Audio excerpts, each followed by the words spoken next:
the night. That black cloak that covers everything. But for me, it is never truly dark. No, because I am the vigil. I am Coco the cat. While you, unsuspecting human, surrender to Morpheus's embrace, I roam the house with the patience of a monk and the sarcasm of a film critic. Darkness has its poetry. Everyone fears it, but I inhabit it like an actor on stage. I am the shadow behind your shadow. If Hitchcock had a Sphinx cat, surely he would have put me in Psycho, lurking in the shower. But, of course, instead of screaming, you would have had to reflect on the irony of your own fragility. Sometimes I wonder if the night watches me as much as I watch it. I move silently. My paws barely make a sound on the floor. Every creak, every whisper of the wind is a secret dialogue I keep with the house. No cameras, no audience, no lights. Just me and the shadows. Like in The Shining, but without the madness.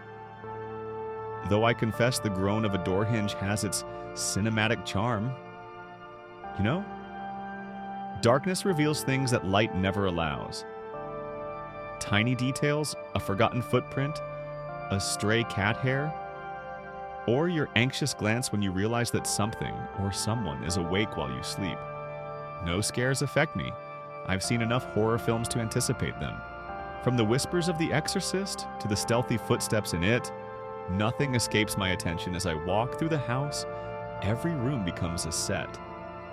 The kitchen, lit only by the fridge light, looks like an alien set, where every shadow could hide a xenomorph, or just a forgotten napkin. The bathroom transforms into a scene from Suspiria, with strange reflections playing tricks on perception.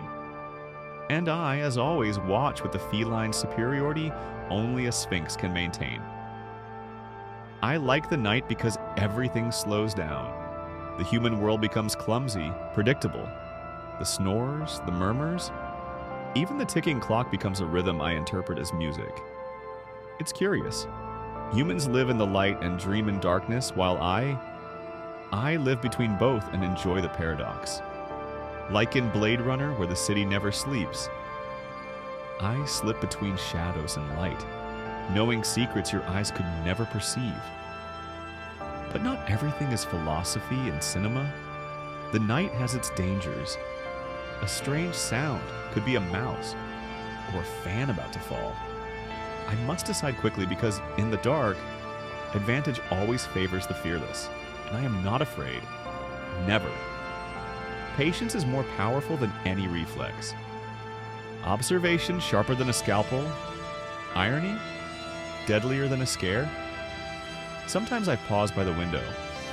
The sleeping city looks like a painting of diffuse lights and elongated shadows. I wonder what stories hide behind every lit window.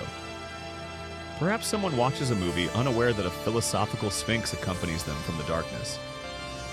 Maybe a thriller, or a classic horror.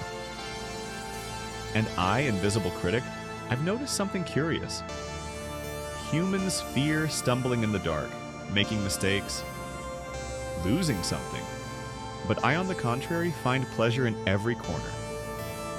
Even the basement with its cobwebs and grotesque shadows fascinates me. A kind of Pan's Labyrinth, where every object has a story and every shadow. A secret only a cat with a taste for cinema can decipher. Some nights I become the director of my own film noir. My eyes glow like lanterns in the dim light. My tale marks the rhythm like an invisible metronome. And while the house sleeps, the invisible camera that is my gaze moves through every angle, every door, every reflection. Who needs cinema when reality becomes more interesting at night? Then there's the irony of your dependence on light, turning on the lamp, the TV, the flashlight, while I, Coco the cat, inhabit the essence of night itself. Humans seek clarity while I savor ambiguity. In the dim, every gesture is amplified, every sound becomes dialogue. Even your snores gain a dramatic tone that could win an Oscar if I had the power to nominate them. Sometimes I imagine the night as a canvas, and I, with my silent movements, paint invisible stories. A fallen cup in the kitchen, a creaking fan, a slip across the floor. Scenes that could be in paranormal activity, yet I interpret them with a mix of disdain and curiosity. And yet, there is beauty in this. The night is not the enemy. It is not terror. It is contemplation. It is the space where my senses sharpen, where my mind wanders between philosophy and cinema, irony and reflection. While you dream, I learn, observe, and enjoy the magic humans call darkness. Perhaps one day you will understand. That night is not just fear, but opportunity. To observe, to feel, to philosophize, and to remember that while you sleep, a sphinx roams the house, silently critiquing your habits and enjoying the spectacle that is life in the shadows. So, the next time you feel a slight brush in the dark, or hear a suspicious creak, remember, it is not a ghost. It is not your imagination. It is me, Coco the cat, your nocturnal critic, your philosopher of shadows, your cinephile in the dark. And as the first light of dawn filters in, I disappear with the discretion of a protagonist in Inception, leaving only a memory. That the night was mine, that I watched it, that I lived it, and you, well, you are just beginning to open your eyes. Ah, darkness, such an underestimated place, such a perfect stage, and how lucky you are that while you slept, someone with my class, taste, and philosophical irony kept vigil over you.